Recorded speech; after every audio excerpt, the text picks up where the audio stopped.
I'm not going to look at the new gameplay for Cyberpunk 2077 from Night City Wire the same way that I've looked at all of the other gameplay up until this point. I find that a little bit boring. I find that a little bit repetitive. I find that a little bit monotonous.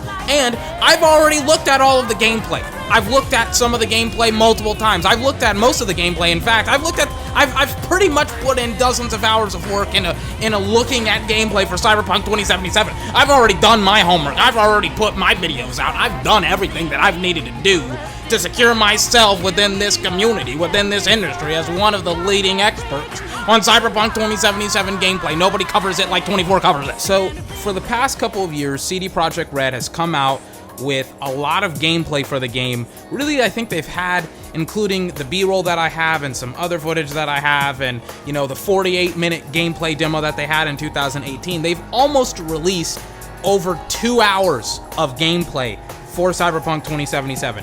In context, you never see that. You never see anyone releasing even like 20 or 30 minutes of total gameplay, right? Not including trailers. Trailers, that doesn't count. But actual gameplay for the game, they never release 20 minutes. They may release like a 7 to 10 minute piece of gameplay, but they'll never release 30 minutes or 20 minutes in Cyberpunk 20...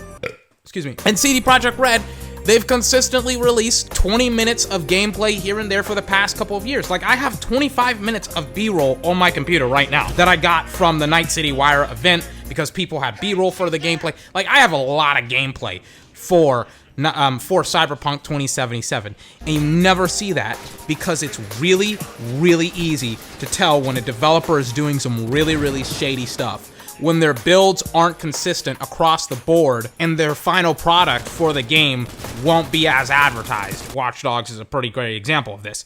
But when it comes to Cyberpunk 2077, every single time they've released new gameplay, every single time they've had extended demos for the gameplay, 30 minutes, 40 minutes, 25 minutes, 14 minutes, the gameplay has always looked consistent. You can tell from 2018, from that gameplay demo, that the game that they were playing then is the exact same game that they're playing now. You can tell that.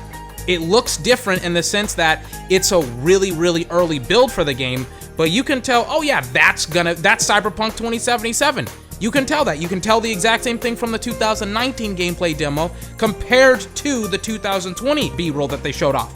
But you can tell all of this because they have been consistent with their execution of their ideas for this game. And let me tell you something, some of the ideas and concepts that they have for the game are just like mind-blowing with, you know, some of the things that they want to do with Brain Dance and the RPG elements of the game and the open-ended designs for a lot of the quests that you have instead of locking you into these very, very specific ways that you can solve these quests. This isn't a shot at The Witcher 3 because The Witcher 3 is my favorite game of all time, but you play as Geralt, you play as a Witcher, you play as a monster slayer, you play as, you know, Geralt, and he has all of these people that are around him that rely on him and all of this other stuff, and you really play the game one specific way, and that's it. The ending of the game is very, very open-ended, right? Because, you know, there's a lot of different endings that can happen with Ciri and also with Geralt as well and all the other characters. So the ending is open-ended, but the core concept is certain characters are influenced by Geralt and things of that nature. In this game, that's not necessarily the case. They have really, really honed in on the RPG element of the game in the sense of you are not playing as a character, you are playing as yourself, and with you playing as yourself, pause on that note, it gives you the advantage of doing the things that you would do in the game, and you problem solving the same way that Geralt would problem solve. You're doing the things that you want to do instead of the way that, you know, a character wants to do. And that's fantastic, and that's great. And you see these ideas constantly executed throughout the game, from the varying differences that you can have with the openings, the prologues, from playing as a corpo to a street kid and a nomad, and all of these ideas and themes that they've had from years and years and years ago, finally being shown off and executed in these very, very small pieces of gameplay that I've seen from the B-roll. They don't, like, it's not going to show you like what happens from start to finish with all of these openings to the game, but they're in there. They are in the B-roll that's been released last week. They're all in there. I think what you see is what you get when it comes to this game. I don't think that they have a lot of secrets. I don't think they're trying to do a bunch of shady stuff. with this video game. I think that essentially the gameplay, the story, the levels, like what we're seeing right now is what we're going to get. There's a reason why, and I'll kind of circle back to my original point to the video, is that very, very few developers release this amount of gameplay. In fact, I don't think I've ever seen this amount of gameplay released for a game years before it's supposed to be released. I don't think I've ever seen that happen. That never happens because the builds don't look very good. The build for Cyberpunk 2077 has looked really, really good since 2018, and they've been constantly iterating on it. They've constantly been improving on it. And then like hearing some of the things that's come out about the game in the last like couple of days, and apparently how the game doesn't have any loading screens whatsoever except for like the initial loading screen that like puts you into the game, and how apparently I think maybe fast travel is like the only loading screen, but like there's no loading screens apparently. It's like, how do they do that? That sounds like a PS5 game and a PS4 game, and they had that information out last year, and I was foolish enough to not believe them. I was like, how are you gonna do that, CD Projekt Red? That doesn't make any sense. That's a promise that you probably can't keep.